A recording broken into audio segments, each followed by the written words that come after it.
Assalamualaikum warahmatullahi wabarakatuh. Halo teman-teman semuanya. Alhamdulillah, akhirnya saya sudah kembali ke Hong Kong lagi setelah saya cuti pulang ke tanah air, tepatnya ke kampung halaman saya, Cilacap, Jawa Tengah. Saya juga sudah selesai menjalani karantina di hotel dan di salah satu rumah sakit pemerintah Hong Kong di Wan Chai.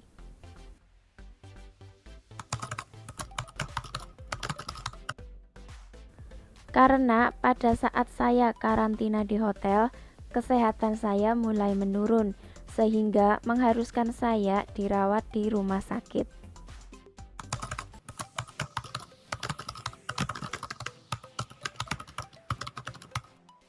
Di akhir video ini, saya akan menjelaskannya. Jadi, saksikan video ini sampai selesai.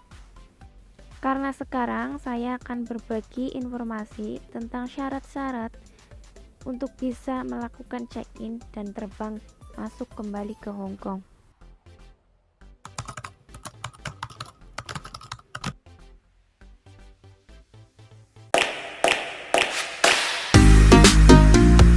Yang pertama, siapkan dokumen-dokumen wajib teman-teman ya. Paspor, visa, kontrak kerja, dan ID card Hong Kong. Yang kedua, pastikan teman-teman sudah melakukan pemesanan tiket pesawat ya. Yang ketiga, membawa sertifikat negatif COVID-19 dari rumah sakit, serta membawa formulir hasil tes PCR atau swab COVID-19 dan formulir sertifikasi yang telah diisi dan dicap oleh rumah sakit yang mengeluarkan hasil tes. Formulir dapat diunduh dan dicetak di tautan di kolom deskripsi video ini. Masa berlaku hasil negatif COVID-19 adalah tidak lebih dari 72 jam atau 3 hari terhitung dari hari pengambilan sampel tes. Jika jadwal penerbangan teman-teman pada tanggal 20 Januari, maka segera melakukan pengambilan sampel tes pada tanggal 18 Januari. Teman-teman harus membawa hasil tes yang asli, bukan fotokopi.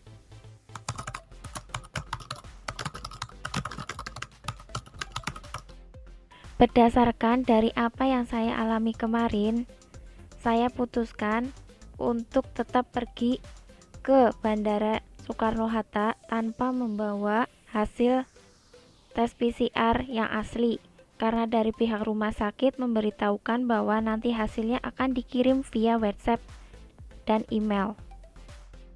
Setelah hasil tes negatif COVID-19 dikirim dari pihak rumah sakit, segera teman-teman print. Tapi printnya jangan print yang biasa, harus print yang berwarna. Lakukan ini dalam keadaan mendesak saja, karena sebenarnya saya tidak tahu apakah cara ini memang benar-benar diizinkan atau karena hanya keberuntungan saya pada waktu itu. Yang keempat, memiliki bukti pemesanan hotel di Hong Kong sebagai tempat tinggal selama masa karantina.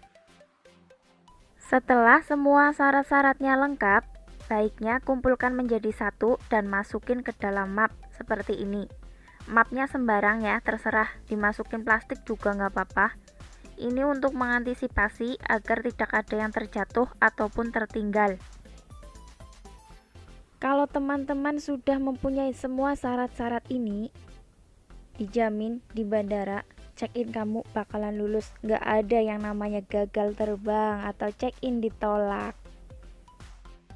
Teman-teman juga harus membawa persiapan yang cukup untuk selama masa karantina, seperti pakaian ganti, baju hangat, karena di hotel nanti pakainya AC. Takutnya teman-teman ada yang nggak kuat dingin, pengen pakai baju hangat. Karena hotel di Hong Kong itu jarang yang memiliki ventilasi, jadi harus membuka AC. Dan teman-teman jangan lupa untuk membawa persiapan obat-obat darurat serta makanan ringan ataupun instan. Barangkali ada teman-teman yang hobinya ngemil atau cepat lapar.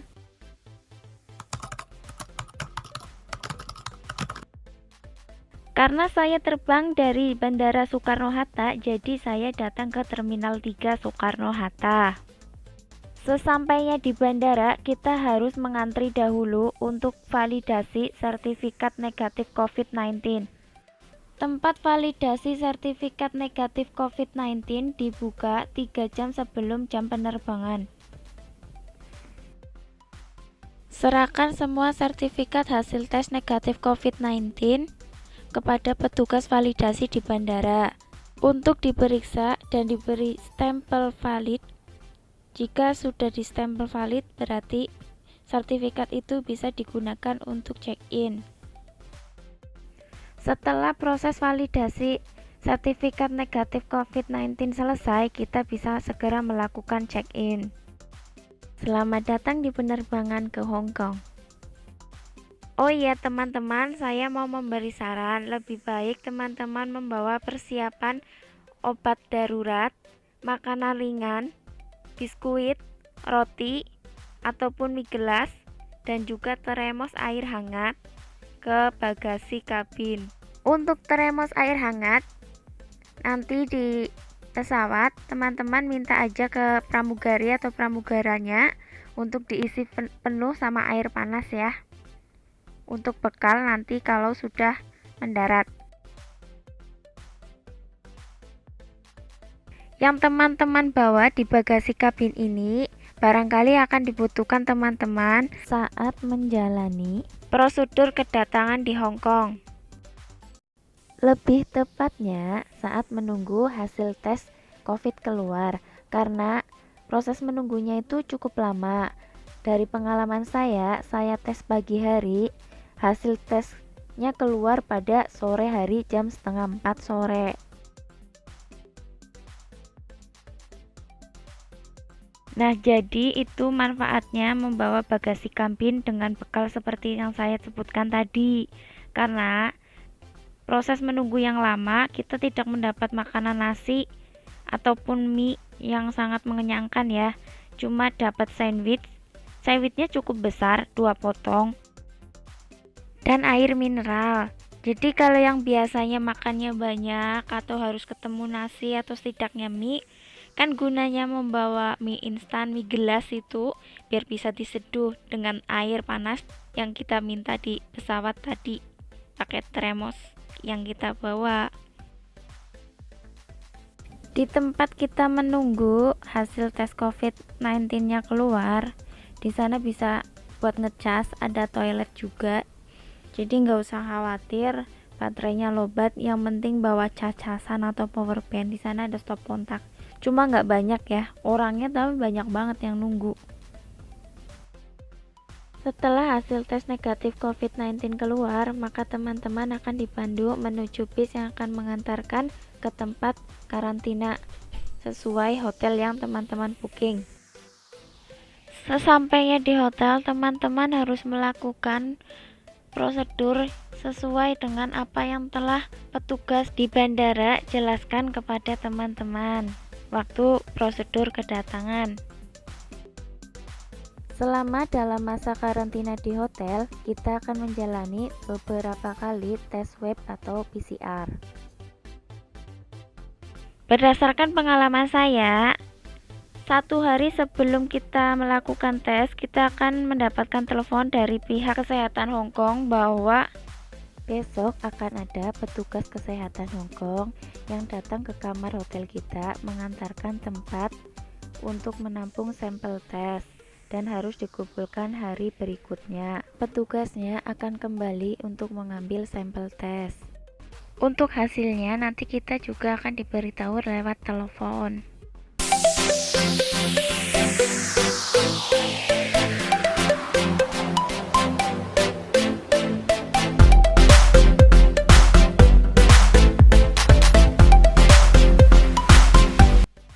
Jadi gini, pada saat minggu-minggu terakhir saya karantina, kondisi kesehatan saya menurun. Saya sudah mencoba meminum obat-obatan darurat yang saya bawa dari Indonesia, tapi kondisi saya tidak kunjung membaik hingga akhirnya saya harus dibawa ke rumah sakit dan menjalani perawatan di sana, serta menjalani sisa waktu karantina saya di rumah sakit.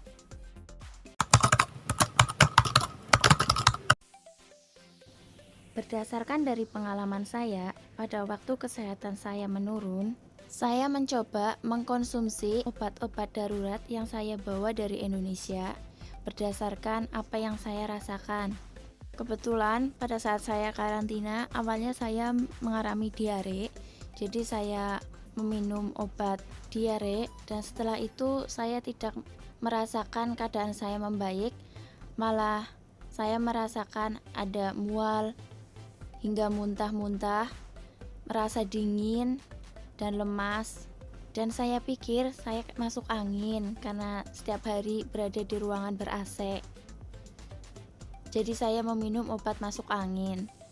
Tapi setelah 1 malam, keadaan saya tak kunjung membaik, malah menjadi demam. Akhirnya saya menghubungi nomor telepon yang ada di lembar karantina yang kita dapat pada waktu kita menjalani prosedur kedatangan di Bandara Hong Kong. Kita bisa menghubungi nomor telepon tersebut melalui telepon yang ada di kamar hotel teman-teman, karena telepon yang ada di kamar hotel itu bisa telepon ke seluruh Hong Kong, ataupun kita bisa menelponnya melalui HP kita. Selanjutnya mereka akan menanyakan keadaan kita serta identitas kita, di mana kita karantina. Setelah itu, kita akan diberitahu untuk menunggu sebentar karena mereka harus mengecek rumah sakit mana yang terdekat dengan tempat kita karantina. Dan setelah itu, mereka akan mengirim ambulan untuk menjemput kita, mengantar kita ke rumah sakit.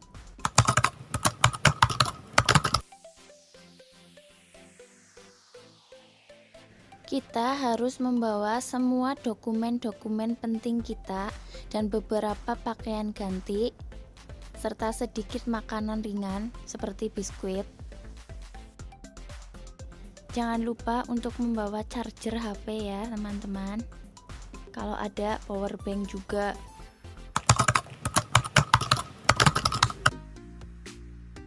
Kalau saya kemarin itu koper dan lain-lain saya biarkan di kamar hotel karena waktu karantina saya masih 1 minggu di hotel itu, jadi saya putuskan untuk tidak check out dulu. Karena waktu ditelepon saya juga bertanya ke pihak kesehatan apakah barang saya perlu dibawa ke rumah sakit, dan mereka mengatakan bahwa saya tidak perlu membawa koper. Karena mereka bilang belum tentu saya harus dirawat di rumah sakit. Jika keadaan saya tidak serius, kemungkinan saya bisa menjalani rawat jalan, hanya ke rumah sakit untuk pemeriksaan dokter dan mengambil obat dan diperbolehkan kembali lagi ke hotel. Namun pada akhirnya saya tidak diperbolehkan kembali ke hotel. Setelah menjalani pemeriksaan, ternyata kondisi saya cukup serius dan harus menjalani perawatan di rumah sakit. Karena pada dasarnya saya masih dalam waktu karantina, maka saya harus menjalani perawatan di rumah sakit di ruang isolasi. Setelah 1 minggu saya menjalani perawatan di rumah sakit, akhirnya saya diperbolehkan kembali ke hotel setelah kondisi saya membaik dan setelah saya menjalani berkali-kali cek swab negatif COVID-19.